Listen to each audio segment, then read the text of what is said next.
یہ ویڈیو ان لوگوں کے لیے ہے جو اورنگزیب عالمگیر کو غلط سمجھتے ہیں اور لوگوں کی اور دنیاوی باتوں کو سن کر اس کو حقیقت مان کر ان کے بارے میں بھلا برا کہتے ہیں۔ میرے بھائی پہلے یہ ویڈیو پورا دیکھیں آپ۔ دنیا بتانا چاہتا ہے کہ اگر کوئی بیٹی کی آبرو پر آنکھ اٹھائے گا تو وہاں پر ذات نہیں دیکھی جائے گی، وہاں پر بیٹی کو بیٹی سمجھ کے بچایا جائے۔ ہم اپنے بادشاہ کا نام کیسے لیتے؟ سنیں اور اسے سبق سمجھ کے سنیں، یاد کر کے لے کے جائیں۔ اورنگزیب عالمگیر جسے کہتے ہیں نا کہ وہ کٹر تھا، اس نے گردنیں کاٹ کر کے لوگوں کو مسلمان بنایا۔ خدا کی قسم اگر تلوار کے ذریعے مسلمان بنانا ہوتا تو بھارت میں کوئی غیر مسلم نظر نہیں آتا۔ ہمارا اتہاس پڑھیے، وہ بنارس کا پنڈت جس کی بیٹی صبح صبح اسنان کے لیے نہر ندی میں گئی، اور وہاں کا جو اس وقت کا اس علاقے کا جو کوتوال تھا اس کا نام ابراہیم تھا، وہ سیر کے لیے نکلا ہوا تھا، پنڈت کی بیٹی پہ نظر پڑ گئی۔ وہ حسن کی ملکہ تھی، اس کی نیت خراب ہو گئی، اپنے دربار میں آیا، آنے کے بعد کہا میں نے ایک لڑکی کو نہاتے دیکھا، وہ لڑکی کس کی یہ پتہ کرو۔ جب پتہ کیا گیا تو بنارس کے پنڈت کی بیٹی تھی۔ سنیں میری بات، بنارس کے پنڈت کی بیٹی تھی۔ اس نے کہا پنڈت کی بیٹی ہے، کہا کہ اس کے گھر میرا پیغام بھیجو۔ اسے میں نے بلایا، کوتوال کے سپاہی گئے پنڈت کے گھر، کہا تمہیں کوتوال نے بلایا گیا۔ پنڈت آیا، کہا کیا بات ہے مہاراج؟ نام ابراہیم تھا، کہنے کو مسلمان تھا، کہنے لگا میرا تیری بیٹی پہ دل آ گیا ہے، اپنی بیٹی کو دلہن بنا کر کے میرے گھر شرافت سے بھیج دے۔ ایک باپ کے لیے کوئی یہ چھوٹا تانا تھا؟ کوئی یار کیا اس دن کے لیے باپ نے بیٹی کو پالا تھا کہ کوئی گھر سے نکلتے بیٹی کو دے کے اس پہ نظریں جما کے اس کی عزت کا بھوکا بن جائے؟ پیر کانپ گئے پنڈت کے، ہانپتا کانپتا گھر پہنچا۔ مختصر انداز میں بیان کر رہا ہوں، ہانپتا کانپتا گھر پہنچا۔ بیٹی نے کہا بات کیا ہے؟ کہا بیٹی جب تو اسنان کے لیے ندی پہ گئی تھی تجھ پہ کوتوال ابراہیم کی نظر پڑ گئی، بیٹی وہ تجھے اپنی دلہن بنانا چاہتا ہے۔ بچی نے اتنا سنا، اللہ اکبر، آنکھ میں آنسو آ گئے۔ بچی پنڈت کی تھی، پریشان ہو گئی، باپ کو روتے دیکھا۔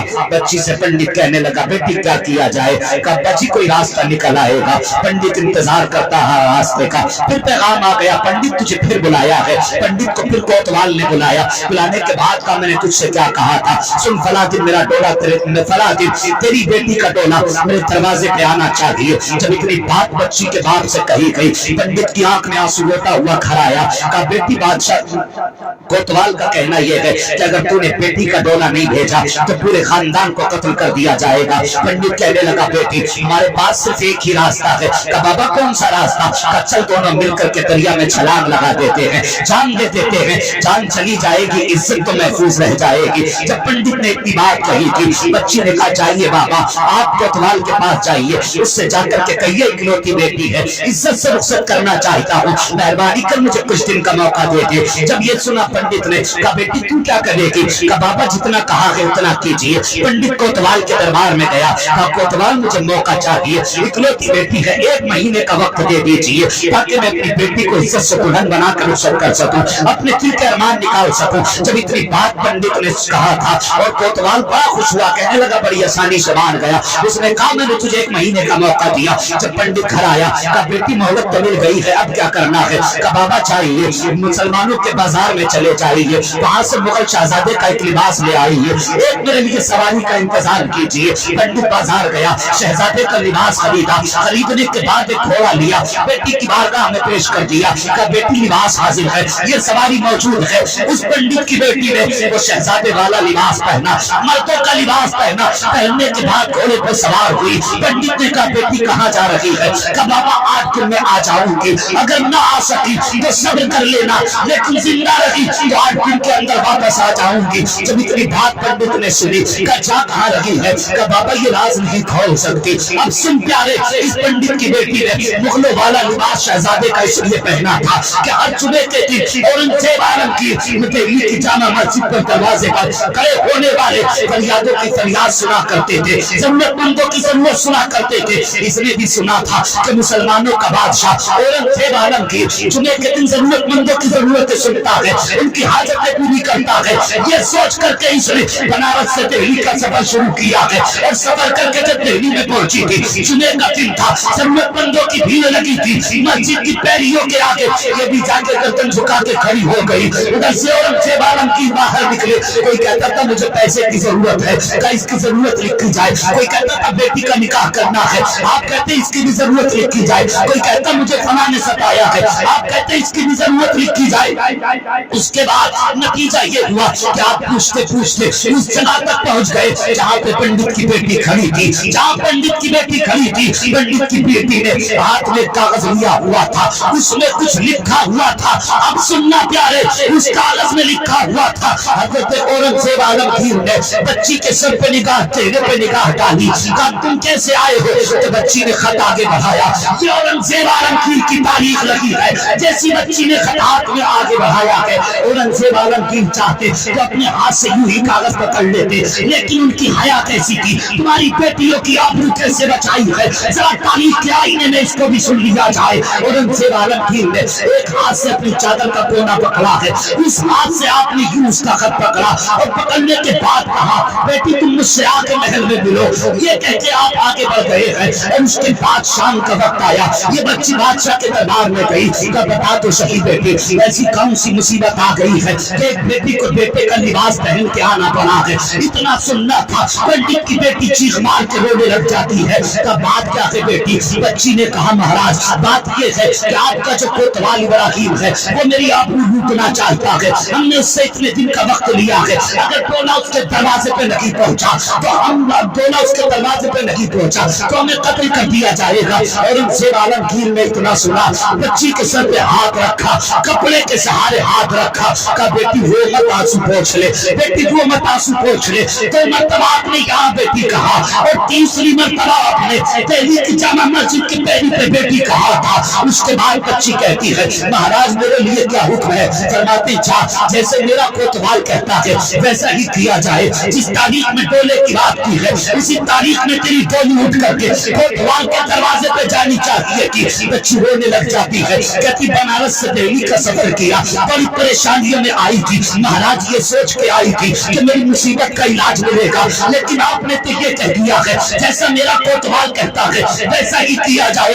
بچی نے جب اتنا سنا ہے، بچی روتی ہوئی واپس آتی ہے، آنسو صاف کیے ہیں، گھوڑے پہ بیٹھی بنارس آ جاتی ہے، کہا بیٹی بتا تو صحیح کہاں گئی تھی؟ بچی کہتی بابا میں مسلمانوں کے بادشاہ اورنگزیب عالمگیر کے پاس گئی تھی۔ کہا ہوا کیا؟ کہا بابا کیا کروں، اس نے یہ کہا ہے کہ جیسا میرا کوتوال کہتا ہے ویسا ہی کیا جائے۔ اتنا سننا تھا، پنڈت رونے لگ جاتا ہے، کہتا بیٹی اب کوئی ہماری عزت کا رکھوالا نہیں ہے، آخری سہارا تھا، اب وہ بھی اس سے بھی امید ختم ہو چکی ہے۔ جب اتنی بات پنڈت نے کہی ہے، بیٹی کہتی ابا جی میں وہی کہوں گی جو اورنگزیب نے کہا ہے، میں وہی کروں گی جو اورنگزیب نے کہا ہے۔ کہا بیٹی کہنا کیا چاہتی ہے؟ کہا ابا دلہن والا جوڑا خرید کے لاؤ، دونوں کا انتظام کرو۔ کہا بیٹی اپنے ہاتھ سے اپنی عزت کو آگ لگا رہی ہے، کہتی ابا جی ایک بات بتاؤں؟ کہا کیا؟ کہا بات یہ ہے اس نے کہا تو ضرور ہے کہ میرے کوتوال جیسا کہتا ہے ویسا کر، لیکن 3 مرتبہ اس نے مجھے بیٹی کہہ کے پکارا تھا، اور کسی کی بیٹی کی آبرو لوٹنا یہ ماں کی غیرت کو گوارا ہو نہیں کرتا ہے۔ نعرے تکبیر، نعرے رسالت، عظمت اسلام، عظمت اسلام، مسلک اعلیٰ حضرت خواجہ غریب نواز کانفرنس علامہ مفتی حماد رضا صاحب قبلہ۔ اللہ اکبر کا ابا جی 3 مرتبہ بیٹی بھی کہا تھا۔ اللہ اکبر، مجھے یقین ہے جس نے مجھے بیٹی کہا وہ میری آبرو لٹنے نہیں دے گا۔ لاؤ نا جوڑا لاؤ، دلہن بنوں گی۔ وہ تاریخ آ گئی، جوڑا آیا، دلہن بنی، ڈولے میں بیٹھی، باپ کی چیخیں نکل رہی تھی، مگر وہ کہتی تھی ابا اداس نہ ہو۔ مجھ سے اورنگزیب نے کہا تھا جیسا میرا کوتوال کہتا ویسا کر، لیکن 3 بار بیٹی بھی کہا تھا۔